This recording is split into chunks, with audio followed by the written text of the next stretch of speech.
The Green Party of England and Wales is currently seeing an extraordinary surge in membership, not only becoming bigger than the Liberal Democrats, but even overtaking the Tory party. This comes in response to the election of a new, more radical and charismatic leader, Zack Polanski. When he was elected on the 2nd of September, the party had 64,000 members. It now has double those numbers, around 140,000 at the time that this article was published, though now it's even higher. The Greens received 6.7% of the vote at the 2024 general election, though only 4 seats under the UK's unfair electoral system. According to YouGov around a month ago, they were polling at 15% compared to Labour's disastrous 20%. Among young voters aged 18 to 24, the Greens were leading on 32%, with support from 18% of 25 to 49-year-olds and 16% of previous 2024 Labour voters. Again, much of these statistics are continuing to skyrocket since the article was last published on the website. The headline is, either way, that Labour is now losing more votes to the Green Party than to Reform. Since becoming leader, Polanski has waged an extremely effective social media campaign, offering a sense of hope to those who have borne the brunt of attacks on living standards and hollowed out public services. His posts carry the same emotional appeal that defined Jeremy Corbyn and his supporters at the height of his popularity between 2015 and 2017. They've generated millions of views and enormous enthusiasm. One Green Party political broadcast in particular, Let's Make Hope Normal Again, focusing on inequality and wealth taxes, brought in 10,000 new members within days. Polanski also launched his own YouTube channel where he interviews others. So far, he's spoken to some of the most well-known socialist commentators, Ash Sarkar, Owen Jones, Gary Stevenson, and quickly carved out space into that world. In less than 2 months, he's gained 27,000 subscribers, though again, I believe it's more now. By using a much bolder approach to party communications, which he calls eco-populism, he's broken through into the mainstream media. His blunt, straightforward responses on inequality, rip-off privatised utilities, greedy landlords, and skyrocketing wealth gaps have come as a breath of fresh air, as his willingness to stand up for migrants, asylum seekers, trans rights, and his clear opposition to the genocide in Gaza. People are sick of evasions, hypocrisy, and naked deception from both Tory and Labour government ministers. Polanski has directly confronted the racism of the hard right Reform UK, even boldly, if inaccurately, calling them fascists to their faces on live TV. All of this has unleashed frenzied attacks from the right-wing press and snide condensation from the self-appointed liberal intellectuals of the centrist media. But he does not indulge in this kinder, gentler politics. He seems to have learned that attacks must be batted back or ridiculed. He's been mocked for his past career as an actor, for his gap teeth, and even for changing his name. The absurdity is jaw-dropping. The same media that weaponized accusations of anti-Semitism against the left are now criticizing a Jewish politician for reclaiming his original Jewish surname, changed by his family to escape anti-Semitism. He's also been ridiculed for an incident 12 years ago when, after a suggestion from a Sun journalist, he took part in a hypnotherapy experiment aimed at helping women enlarge their breasts. At the time, he was using hypnosis to assist women with body image issues. He wasn't a politician, wasn't paid for it, and it wasn't his idea, but it was undeniably cringeworthy. He freely admits he was an idiot for going along with it. That honesty has disarmed some interviewers, though they will almost certainly change tactics and start shutting him out of the mainstream entirely, or confine their mentions of him to personal attacks. But beyond the Polanski factor, what has caused this sudden explosion in the support for the Green Party? Without doubt,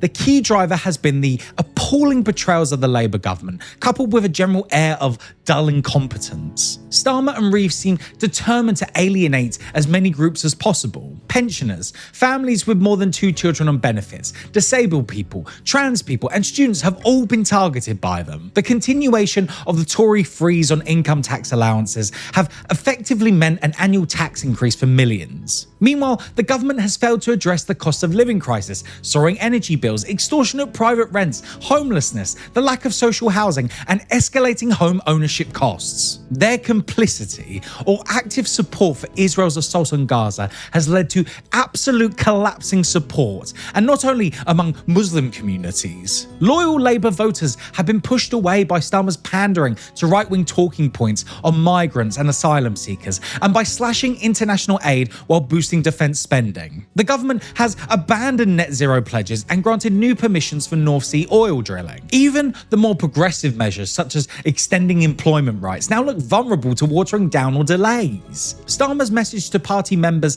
and Labour voters who object was simply, "The door is open, you can leave." So it's no surprise then that countless people have taken him up on this offer. Even huge trade unions such as Unite are openly considering disaffiliation. The Green Party has historically surged whenever Labour turns right, especially among younger voters. Their previous peak was in 2014 to 2015, when Ed Miliband embraced austerity light instead of opposing the Tories. Membership rose to 63,000 then, only falling when Jeremy Corbyn became Labour leader later in 2015 and thousands of Greens switched to Labour. Only during the Brexit chaos before the 2019 election did membership climb back over 50,000. But it's taken the disastrous leadership of Starmer for the Greens to reach the staggering levels of support and membership they're seeing today. The main beneficiaries of public revulsion towards Labour could have been the new left-wing party being built around Corbyn and Zara Sultana, provisionally called Your Party. Such a party could dwarf the Greens if even a fraction of those expressing interest actually joined, possibly 200,000 members or more. There were genuine hopes it could create a mass alternative left party for the first time. But the project has so far unfolded in a secretive atmosphere of rival groups, animosity and indecision. But this has played into the Greens' hands. The Green Party already has a name,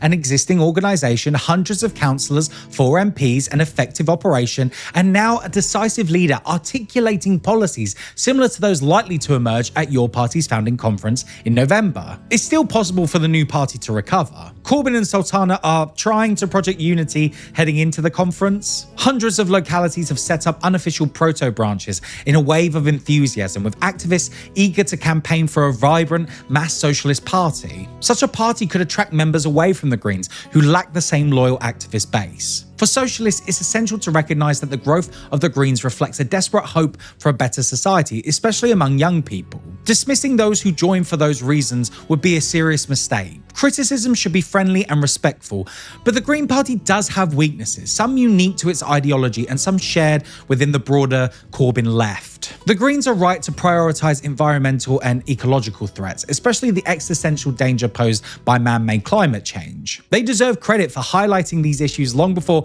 much of the socialist left took them seriously. However, while united on the need to save the planet, they're not united on how. Opinions range from faith in market-based solutions and technological fixes to lifestyle changes and localism to a focus on population growth or, at worst, portraying humanity itself as the problem. A large and growing number of Green supporters rightly see capitalism's greed as a driving force behind environmental destruction. They understand that environmental justice is inseparable from social justice, with the poorest suffering first. Polanski won the leadership with 85% of the vote, though on a low turnout of 37%, suggesting a largely passive membership. The socialist group Greens organised played a major role in his victory, and the socialist wing appears dominant. Even so, the party's membership has historically been drawn from professional, intellectual, and countercultural middle-class layers, often with little instinctive affinity to the working class. This is shown through in their attitude, sometimes condescending or even snobbish, particularly during the Brexit debates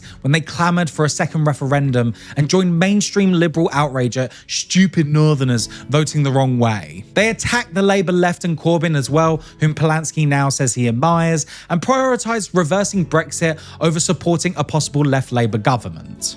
In late 2019, the absurdity reached its peak when Caroline Lucas suggested a national government made up of only women ministers, including Tory ministers, led by Labour right-winger Harriet Harman, after 9 years of brutal austerity. That says a lot about the class instincts at play. Polanski himself was a Liberal Democrat member during the coalition and stood for them in the 2016 London Assembly elections, only joining the Greens afterwards. That is a far more serious criticism than the gutter press's nonsense. Without the anchor of class-based politics and a connection to the socialist and trade union tradition, the party can be blown in any direction. Greens have served in reactionary governments in Germany and Ireland, though in France the Greens are part of the New Popular Front alongside Mélenchon's LFI. But unlike Labour and social democratic parties, the Greens lack the embedded, organised working class base that can resist portrayals from the leadership. Starmer may have taken Labour's portrayal to an extreme, but the broader workers' movement remains a force that can fight back. Polanski says he wants to broaden Green Party membership among manual workers and ethnic minorities to break the white middle-class do-gooder image. He's spoken on trade union picket lines like ones organised by the UVW, and the party has won more council seats seats in diverse working class areas. His campaigning is clearly aimed in that direction, but time will tell how far that goes. Many of the Greens' flaws echo those of the wider Corbyn left. Much of Polanski's platform does not differ greatly from Labour's 2017 and 2019 manifestos. These are left reformist positions, genuine commitments to equality, justice, and anti-austerity, sometimes even anti-capitalism, but without fully confronting what that entails. Inequality and exploitation aren't unfortunate byproducts of capitalism, they are essential to how it operates. Socialists fight for every reform we can wrest from the capitalist class, higher taxes on wealth, nationalising utilities, all of which appear in green policy, but capital will not surrender its power, however gradually or democratically. People often look back fondly to the post-war decades where reforms were won through working class pressure. But any left government today that seriously threatens capitalist interests will face fierce political, economic, and even military resistance. Only the organised working class, the vast majority of society, ultimately has the power to challenge them. That is why the ruling class pours so much effort into dividing us. Socialists, whether in Labour, your party, or the Greens, must argue for breaking with capitalism altogether, taking over the major corporations and running them democratically in the interests of society. We have to build the workers' movement locally, nationally, and internationally, and turn passive online supporters into real-world socialist activists. That is the path to ending exploitation and inequality, and the only path that can save the planet. Thank you very much for watching this video. If you enjoyed it, please make sure you subscribe to the channel and head over to www.lefthorizons.com. You can subscribe to the newsletter there and read the full article on our website. And remember, you can listen to this video on Spotify or the podcast platform of your choice by following the links in the description below. We will see you in the next video. Bye for now.